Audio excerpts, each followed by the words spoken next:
Новоизбраниот председател на САД, Џо Бајден, го представи тимот за комуникации во Белата куќа кој за прв пат во историјата ќе биде составен целосно од жени. Поранешната портпаролка на Барак Обама, Джен Псаки, е назначена за шеф на оделот за односи со медиуми во Белата куќа, додека пак портпаролката на неговата изборна кампања, Кейт Бедингфилд, ќе биде нов директор за комуникации. Уште неколку други советнички во кампањата исто така ќе добијат високи позиции во тимот за комуникации. Горд сум што објавувам дека првпат клучниот тим за односи со медиумите во Белата куќа ќе се состои единствено од жени. Директната и искрена комуникација со американскиот народ е една од најважните должности на председателот, а на овој тим ќе му биде доверена огромна одговорност за поврзувањето на американскиот народ со Белата куќа.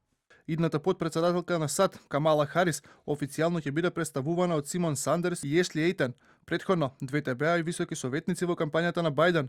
Своја улога во тимот на Бајден за односи со јавност ќе има и првата дама на САД, Џил Бајден.